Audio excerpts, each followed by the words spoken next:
Good Lord, he's not breathing. Dr. Eleanor Thibodeau's desperate words echoed across the Louisiana bayou.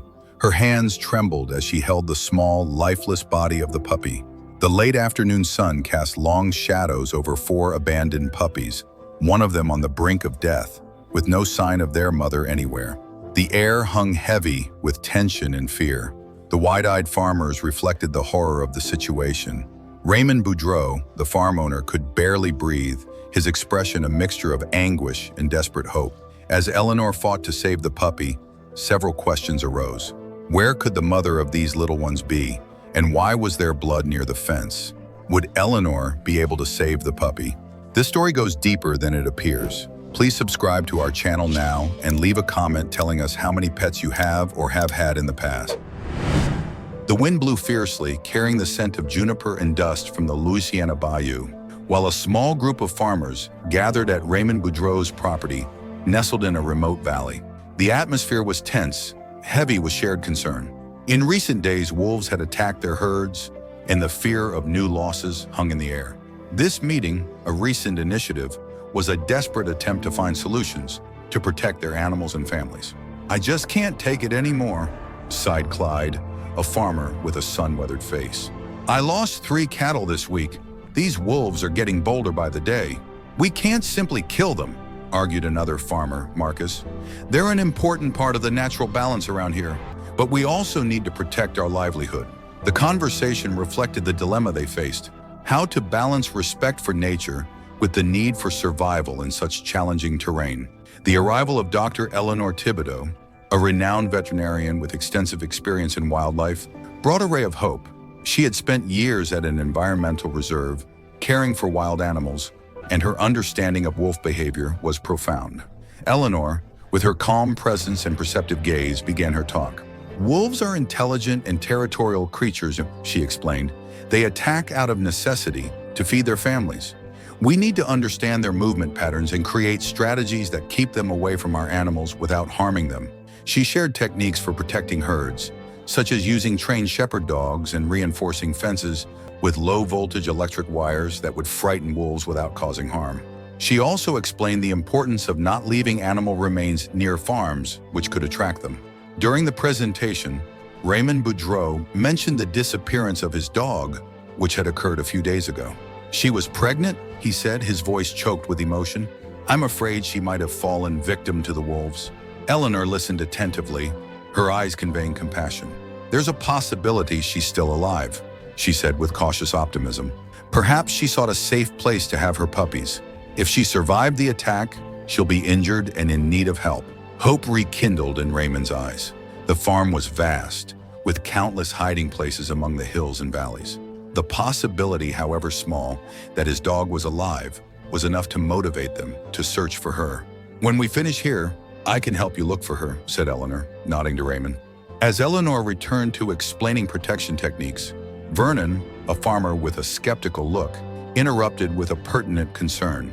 "Dr. Thibodeau," Vernon began, "these electric fences are a luxury many of us can't easily afford. And what about shepherd dogs? Training them takes time. Time we don't have with wolves attacking our animals right now." Eleanor, maintaining her characteristic calm, responded with patience. "I understand your concern, Vernon. Think long-term. The initial cost of fences is an investment in your herd's security, and since this is everyone's problem, I believe you could negotiate a much more reasonable price if you all purchase the materials and installation together, or you might consider other ways to help each other. As for the dogs, we have viable solutions. We can implement community training programs where experienced breeders share their knowledge. Additionally, some nonprofits offer already trained shepherd dogs at subsidized prices for farmers in high-risk areas." She continued, emphasizing the benefits. "The presence of well-trained dogs not only keeps wolves at a distance, but also reduces the stress on your animals, which can increase herd productivity. And remember, a trained dog protects without harming, preserving the wolves' lives." Still concerned, another farmer, Bill, questioned, "What about the maintenance costs of these fences? And what if the wolves learn to get past them?" "Maintenance is minimal," Eleanor assured him. "We can reinforce the fences with barbed wire at the bottom to make it difficult for wolves to pass through. Furthermore, we can implement a rotational grazing system, moving animals to safer areas which makes it difficult for wolves to establish attack patterns. We protect our animals, our families, and still respect nature, and the wolves who, like us, have the right to survive. At the end of the presentation, most of the farmers left, but Eleanor went to her car, intending to get her first aid kits, which she always kept available. The vastness of the property and the unpredictable nature of Louisiana made her think it would be prudent to be prepared for any eventuality. Facing a sunny afternoon, Raymond, Eleanor, and a few friends decided to begin the search. The hope of finding the dog and her puppies, though small, was the flame guiding them on that cool afternoon. After some time searching, weak, distant whimpers broke the silence of the farm. Raymond and Eleanor exchanged looks of apprehension and hope. "Come on," said Raymond, his voice trembling. "I think we found something." They ran toward the sound, their hearts pounding in their chests. When they reached the spot, they came upon a hole in the ground. Inside, 3 small puppies watched curiously, while a 4th puppy, identical to the others, lay unconscious at the edge of the hole under the afternoon sun. A mixture of relief and concern came over them. The puppies were there, but where was their mother? "You all look for the dog," Eleanor said firmly. "I'll take care of the puppies." The veterinarian approached the unconscious puppy, her mind already calculating the necessary procedures to save it.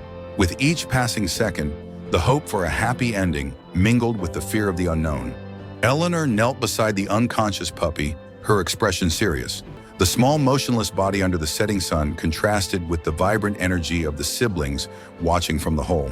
With gentle hands, she moved the puppy's limbs, searching for any sign of response.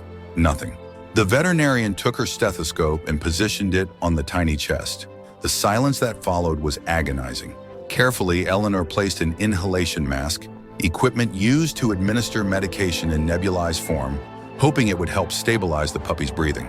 Meanwhile, Raymond Boudreau and his friends spread out across the area, looking for any sign of the puppy's mother. The hope of finding her was still present, but with each passing minute, their concern grew. Back at the hole, Eleanor began a series of cardiac massages, her fingers rhythmically pressing the small thorax. With each compression, she visualized life returning to the fragile body. The scene was tense, the silence of the bayou broken only by the wind and the weak whimpers of the puppies in the hole. The veterinarian, with experience gained from years of work, knew she needed to act quickly. "He's certainly very weak. I don't know how long he's been without proper nourishment," whispered the veterinarian, while thinking of a way to strengthen him in this environment with no favorable structure and far from her clinic. Taking a sturdy branch, she planted it in the ground next to the puppy and hung an IV bag from it. With skill, she prepared the intravenous access and carefully inserted it into the puppy's paw. The solution would begin to flow, bringing nutrients and hydration to the small body. While waiting for the little one to rehydrate, she resumed cardiac massage, alternating with brief pauses to check for a pulse. Time seemed to drag on, each second an eternity. Finally, a small pulse, weak but present. Eleanor let out a sigh of relief. The puppy's heart was beginning to beat more strongly and regularly. Still unconscious, the puppy now had a chance to fight. The IV would help strengthen his body, giving him the energy needed to wake up. Eleanor took some tubes of protein food and offered them to the puppies in the hole. The small animals, hungry, lunged at the food, devouring it enthusiastically. "Easy there, little ones. No need to fight. You'll all get to eat. I brought enough here for each of you," said the veterinarian, smiling slightly at their excitement. At that moment, the unconscious puppy began to move. His eyes opened slowly, and he tried to stand, still wobbly. The inhalation mask bothered him, and he tried to remove it with his paws. "Hey, champ, take it easy there," said Eleanor with an amused smile. "That mask is helping you breathe better. We'll remove it soon." The puppy, still confused, looked at the veterinarian and at his siblings who were eating heartily. Even though he was still unsteady, he tried to join the others, wanting his share of the food. Eleanor laughed, relieved and happy to see the little warrior recovering. She paused the feeding for a moment to remove the mask and IV from the puppy who had awakened. Calmly, she held his little paw and began to remove the tape. "Congratulations, you are truly strong. Despite everything that's been happening in this area these days, you're still fighting to stay alive," said Eleanor as she petted them and admired the determination of these little warriors. She then offered the tube again, which was immediately contested by the hungry puppies. One of them grabbed the tip of the tube and wouldn't let go. Eleanor tried to get him to release it for a bit, but eventually opted to take out more tubes and divide them among his little brothers. After a few moments, Eleanor prepared to leave, since the puppies were now well and just needed proper shelter and care, which would be provided by the farm owner. As Eleanor was closing her bag to get up, the puppies ran to the bag and growled and barked, as if saying, "Please don't leave us. We're still hungry. We want more food." Eleanor smiled and couldn't leave them like that. She opened her bag again and took out more food for the puppies. One of them climbed on top of the veterinarian's hand and started eating everything he found, while the others looked for fallen scraps nearby. As the puppies fed, Raymond Boudreau and his friends returned, their faces heavy with sadness. "We didn't find the dog, Doctor." "Thibodeau," said Raymond, his voice breaking, then continued, "We only found bloodstains near the fence. There was a hole under the fence that allowed access from outside the farm to inside. I believe the wolves made it. The blood trail started inside our farm and extended outside.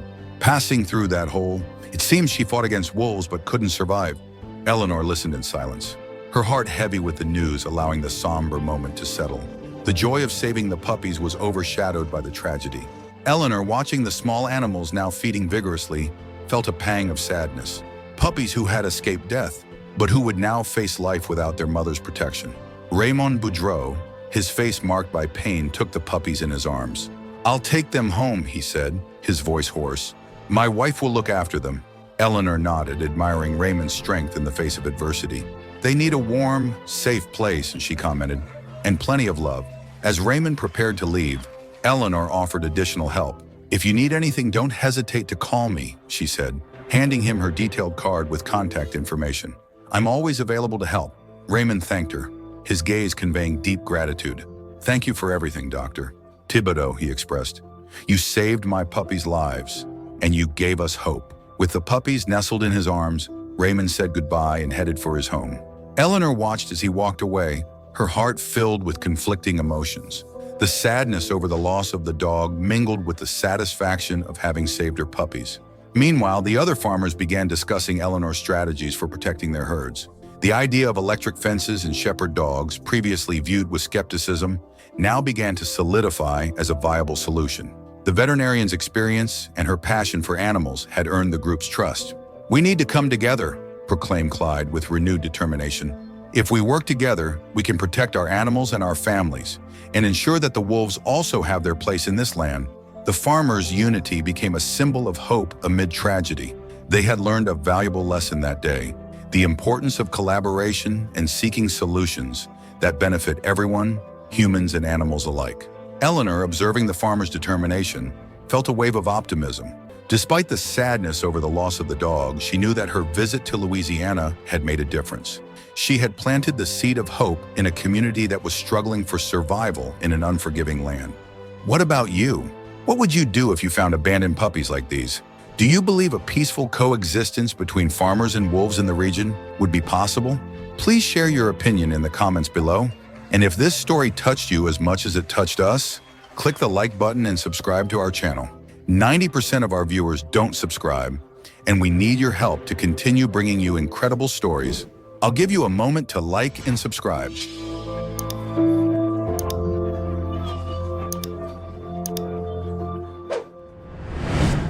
Now picture a stormy afternoon, the sky lit up by lightning, and in the middle of the yard, a powerful mother bear trapped under the weight of a fallen tree trunk.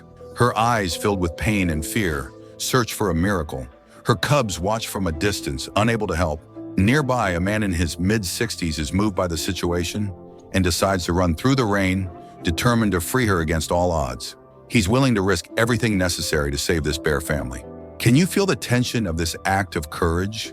Click now on the video appearing on your screen and come experience this moment of incredible bravery and compassion. Extraordinary stories that warm the heart are just one click away.